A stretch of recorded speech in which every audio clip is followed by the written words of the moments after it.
Hello everybody, my name is Amber, aka Cranberry Chats.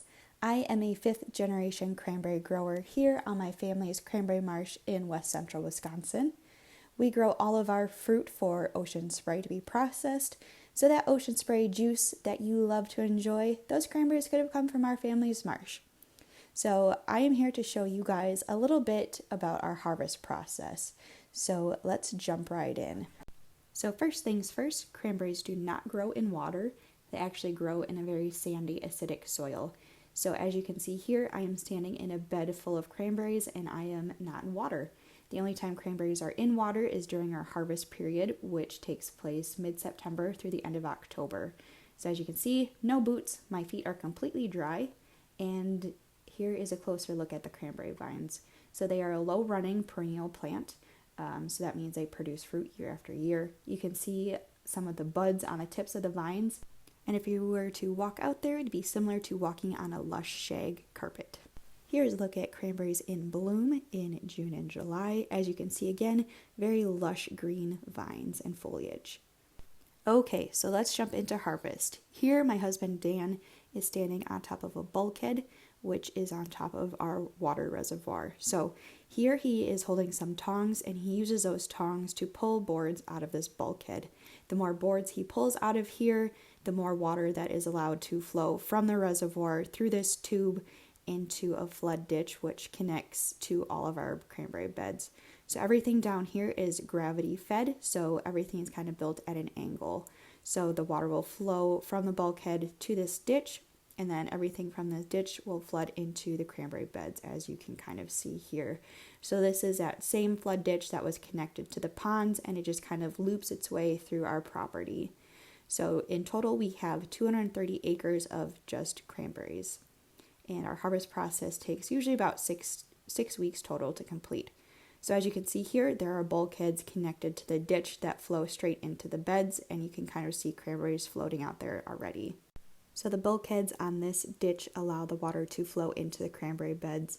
So you can see here that there are boards stacked in the head there, and that stops water from flowing in there. So we don't want any more water allowed into that cranberry bed until after the fruit is all picked up. And once the fruit is picked up out of the bed and sent on its way to ocean spray, there is another bulkhead on the opposite end where we will pull the boards out of, and the water will flow out back into another ditch, which will flow back into the pond where it all came from. So the water is all recycled as soon as we are done harvesting. So we only do a couple of beds at a time. We don't flood up the entire property all at once, just because we don't want the fruit sitting in water for that long. So as soon as we're done harvesting, the water goes straight back. So here is our harrow, or our harvest tractor. So this tractor is what gets the cranberries off of the vines. So this is a tractor with tracks, and you can see these little metal combs on the front and on the back of the tractor. That is used to comb the berries right off of the vines. So this tractor will drive out into the cranberry bed, put those rakes right on the ground, and he will drive laps around the cranberry bed, knocking those cranberries right off of the vine. So here you can see the tractor driving in. We have these metal ramps that allow the tractor to drive in and out of the bed easily, so he doesn't have to make circles on the vines. If he were to turn in the bed full of water, he would risk damaging the vines and tearing up the soil beneath that, and we don't want that, obviously. So we use ramps to help the tractor get in and out of the cranberry bed. Here is a different angle of the harrow entering the cranberry bed. So we actually train our vines to grow in 2 different directions. So you can kind of see a little center line or a break in the vines, kind of right in the middle here. So as the harrow is driving one direction, he is going with the vines. And then when he is coming back in the opposite direction, he is going with the vines in a different direction. So again, very similar to a shag carpet. We want to go with the vines so we are not causing any damage to them when we are driving on top of them like this. And the water that we do use is only a couple inches deep here, so that helps disperse the vines so they are not getting crushed underneath the weight of the tractor. So as you can see, those rakes are going right down to the bottom, and they are just combing the berries right off of the vines. A very gentle process. And here we are, this is me risking my life to get this video for you guys, riding on the side of the harrow, trying to get this slow-mo shot so you can see the berries just coming right off of the vines from the rakes in the front of the tractor. And a quick little fun fact, the reason that we use water to harvest cranberries is because if you crack a cranberry open, you will notice that there are 4 hollow chambers, which create little air pockets inside of the cranberries, which allow them to float on top of the water. So, the more you know.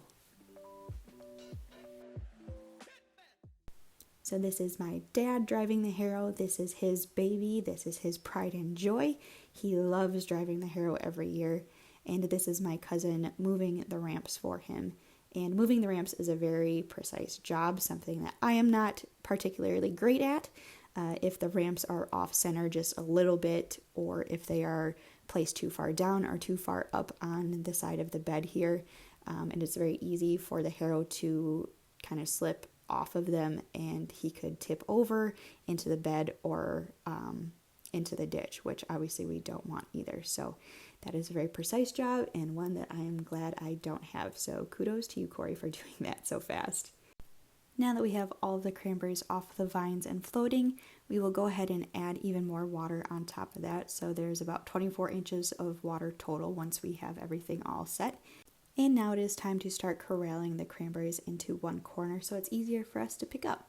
So we have these 2 tractors that are pulling what we call Cranberry Boom. So they start on one end of the cranberry bed and work their way down to the opposite corner so they can corral all this fruit together for us.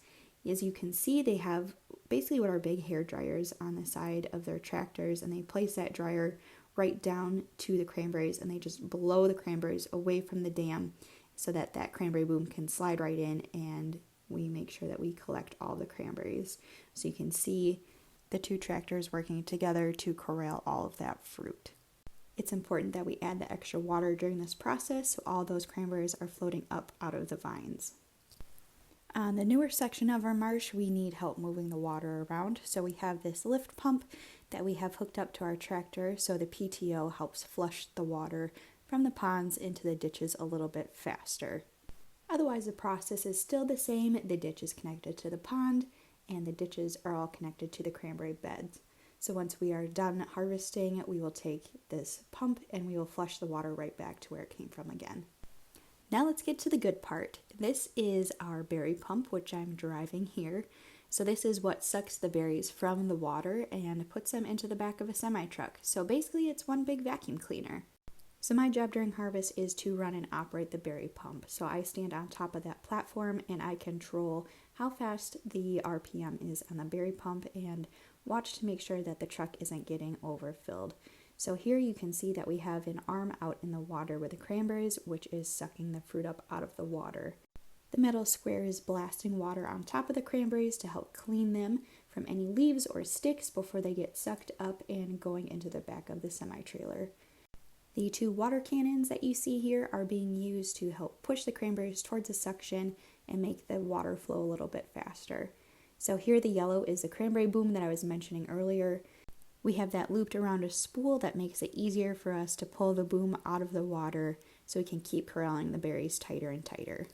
Here is a different look from on top of the berry pump. So again, you can see that boom being pulled tighter and tighter, the water cannons pushing the water, and that metal arm out there blasting water on top of the berries as they get sucked up into the top of the berry pump. And once they come to the top of the berry pump, they come into a metal box, which you see here, which is filled with water and cranberries. And then they go down this slope, which falls right into the back of a semi-truck. So as you can see here, there are metal grates down that decline, and the grates are spaced just evenly enough apart so water will fall through there, and any small fruit that we have will also fall through those grates, and then it gets sucked back out to the opposite end and will fall into the back of a dump truck that gets filled with any leaves or sticks or anything that we don't want. So here's a different view from on top of the berry pump again, and here you can see that dump truck that gets filled with the leaves and sticks and debris, and once that truck gets filled up, we will take that and spread it out into a field and use it as a big compost pile. Here is just a slow-mo shot of cranberries coming on top of the berry pump. Again, you can just see how much water is coming up there, and that water also helps clean the fruit before they are sent off into the truck as well. And even though there is white fruit mixed in with the cranberries, if you buy fresh fruit and have white cranberries, they are still perfectly ripe. That white fruit was just growing a little bit closer to the ground and wasn't exposed to the cold weather that helps turn cranberries that deep, dark red. Here is another shot of the cranberries going from the berry pump into the back of the semi-truck. So again, those grates pull that water from the fruit, so we don't have any extra weight in the truck being water. It is all just fruit. And again, all of our fruit goes in to be processed by ocean spray. So from the time that the berries are picked off the vines and into the coolers at Ocean Spray, it's about a 48-hour turnaround. Here again, you can see the cranberries coming from that box and flowing down and being loaded into the semi-truck. Cranberry yield is measured in barrels, and 1 barrel equals 100 pounds. Depending on the variety and the year, most cranberry vines will produce anywhere between 200 and 400 barrels per acre. So that is a lot of cranberries. And did you know that Wisconsin produces over half of the world's supply of cranberries? So that's pretty cool. They're also one of the few fruits native to North America and are often considered a superfruit with lots of antioxidants. So here is the last load of our harvest season from this year, and after harvest, you gotta enjoy a few bush lattes. Thanks for watching, and we'll see